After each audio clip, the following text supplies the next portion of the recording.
Au tout début du monde, il y avait le grand esprit. Il était le monde et le monde était lui. Il ne formait qu'un. Le grand esprit, lui, il avait un caractère très joueur, alors il s'inventait et il inventait le monde. Il était heureux comme ça. Mais un jour, à l'intérieur de lui, là, au plus profond, il ressentit comme un vide. Ce vide s'est mis à grandir, grandir. Le grand esprit ressentait l'envie d'autre chose. Tout à coup, cette autre chose est sortie de lui comme un rêve, le premier rêve. C'est à ce moment-là qu'on a vu jaillir de lui la lumière. Cette lumière, une fois qu'elle a été dehors, elle s'est mise à jouer, à tourbillonner, elle s'est répandue partout dans l'univers. Le temps n'existait pas. Elle jouait avec sa transparence, sa couleur, elle s'inventait et elle inventait l'univers et ses dimensions. Mais vous voyez la lumière, c'est léger. Ce qu'elle aurait aimé, elle, la lumière, c'est être lourde. Elle en avait tellement, tellement envie qu'un beau jour elle fit un rêve, le deuxième rêve. C'est à ce moment-là que toute la lumière de l'univers s'est mise à se rassembler, jusqu'à ce que se crée une boule de feu. Au-dessus de cette boule de feu, ont commencé à se former des choses lourdes, dures, du cristal de roche. Et oui, de ce rêve est né le quartz. Le quartz, lui, il était à la fois dur et transparent. Avec le quartz, c'est toute la terre qui s'est créée. Il était fort, le quartz. Mais un beau jour, après avoir créé toutes ces choses dures, lui aussi s'était mis à ressentir quelque chose au plus profond de lui, un vide.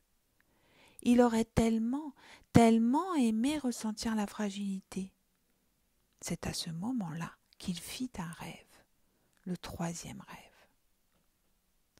C'est alors que l'on voit apparaître sur la terre des milliers de fleurs de toutes les couleurs, de toutes les formes.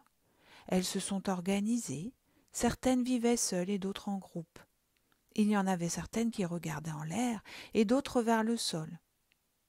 Et puis, on a vu apparaître de grands piliers qui se sont élevés et qui faisaient le lien entre le ciel et la terre. Les arbres. Ces arbres se sont alors répandus sur toute la surface de la terre. Mais vous voyez, eux, les arbres, une fois qu'ils sont à leur place, ils ne peuvent plus bouger, et ils auraient tellement, tellement aimé faire le tour de la terre qu'un jour l'un d'eux fit un rêve, le quatrième rêve. C'est à ce moment-là qu'on a vu apparaître le premier ver de terre, et avec lui, tout ce qui rampe, qui grouille, qui vole, qui marche. Il y en a même qui ont mis les pieds dans l'eau, et ceux-là d'ailleurs, ils y sont restés. Et puis, tout ce savoir-là, eh bien, il s'est transformé en une immense bibliothèque flottante.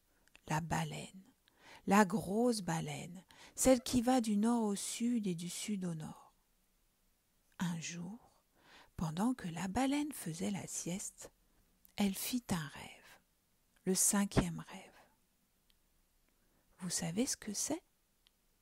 Eh bien, ce rêve, c'est nous, les humains, avec notre cœur, mais aussi avec notre mental, nos peurs, nos illusions. Je ne sais pas ce que c'est que votre rêve à vous, mais moi, un jour, j'ai ressenti un grand vide là, au plus profond de moi. Et mon rêve à moi, c'était d'être là aujourd'hui parmi vous, pour transmettre la lumière de l'esprit. Alors, osez rêver.